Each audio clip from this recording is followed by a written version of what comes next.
بسم اللہ الرحمن الرحیم۔ فرمان مصطفیٰ صلی اللہ تعالی علیہ وآلہ وسلم، جو مجھ پر ایک بار درود پاک پڑھے گا، اللہ پاک اس پر 10 رحمتیں بھیجتا ہے، 10 گناہ معاف کرتا ہے، 10 نیکیاں لکھتا ہے، 10 درجے بلند کرتا ہے۔ صلو علی الحبیب صلی اللہ علیہ محمد۔ سفید لباس پہننا یہ بھی سنت مبارکہ رشد عطاری خوابوں کی تعبیر لے کر پیش خدمت ہے۔ اور آپ دیکھ رہے ہیں شعر تعبیر، ایک خواب کی تعبیر سنتے ہیں بکرے کے حوالے سے۔ الحمدللہ بکرا عید گزری ہے، تو خواب میں یہ ہے نا، بکرا دیکھنا یہ مرد ہوتا ہے اور بکری دیکھنا یہ عورت ہوتی ہے۔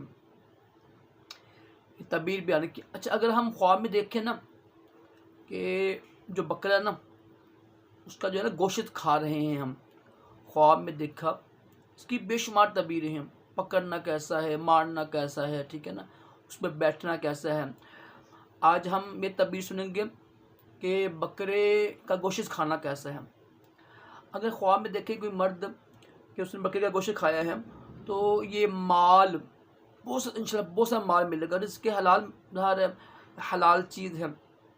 اور پھر قربانی کے حوالے سے بھی اللہ تعالیٰ کی راہ میں قربان بھی کرتے ہیں، نفع بھی حاصل کرتے ہیں۔ بکریاں چرانا یہ بھی سنت مبارک ہے۔ تو بکرا کا گوشت کھانا یہ نفع اور مال ملنے کی تعبیر ہے، اچھی تعبیر ہے۔ اللہ کا شکر ادا کریں، اللہ پاک ہم سب کو اچھے خواب دکھائے، برے خوابوں سے محفوظ رکھے، اور اپنے پیارے محبوب صلی اللہ تعالی علیہ وآلہ وسلم کی خواب میں زیارت بھی نصیب کرے۔ آمین کہا کریں، کیا پتہ کہ کس کی آمین قبول ہو جائے، اور دونوں جہانوں کی بلائیں عطا کرے۔ صلو علی الحبیب صلی اللہ علیہ محمد صلی اللہ تعالی